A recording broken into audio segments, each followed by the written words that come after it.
The World Cup group stages, they're wrapping up. Brutal schedule being felt by the players.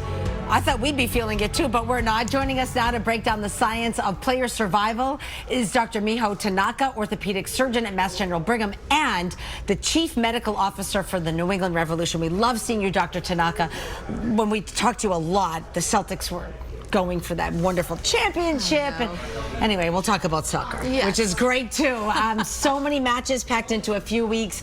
What happens to a player's muscles when they hit that total exhaustion? Yeah, so fatigue is a really big problem, especially right now when they don't have as much time to recover. There's so many games, you know, in such a short period.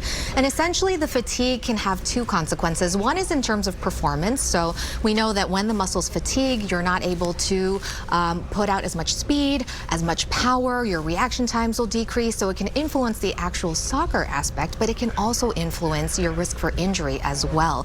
So what your muscles are supposed to do are to protect your joints, to cushion the landings, to make sure that your joints stay in place during these complex movements. And when they get fatigued, your form starts to break down, your movement patterns start to become a little less tight, and that can put you at increased risk for injury. Does nutrition play a part in it? Nutrition is a big part in terms of recovery, yes. So in between the matches, it's not just about getting rest, but you need to refuel. So that's where the nutrition comes into play. You need to rehydrate because you lose so much fluid and electrolytes during that. And then people also forget about sleep. That's one of the biggest everything. thing. But what if you can't? But we'll talk about that another day. You protect the New England Revolution every day. How do you know, or you see them, how do you know when they're on the brink of an injury before it actually happens? Yeah, so right now there's no way to exactly predict an injury, but there's kind of two things that we look for. One is in terms of how the player is feeling. So sometimes they're feeling fatigued, they'll feel like they're a little bit more sore, they take longer to recover, they're starting to feel tight in their muscles, and those signs of signs have been shown to be predictive of or associated with injury.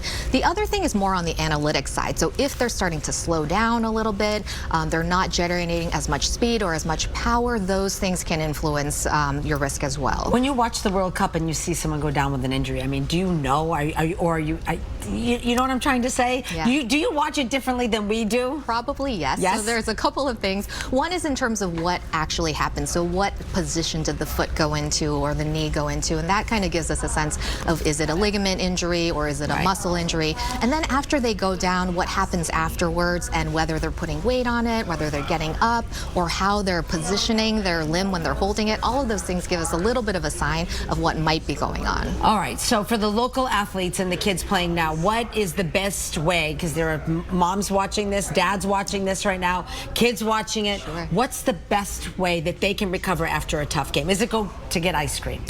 Because that's what I would do. I think ice cream is okay. Oh, no, it's not. But I would say the rest, the focus on rest, I think is exactly. And so if you have a rest day or an off day, take the rest day instead of another day of practice. Don't push. Exactly. Doing more doesn't necessarily lead to more results. And then there's always these cool gadgets for recovery, you know, the ice machines and the massage guns, but really there's no substitute for sleep, nutrition, rest, and hydration. Look at that, Dr. Tanaka. You're terrific, and we always appreciate talking to you. Thank you so much.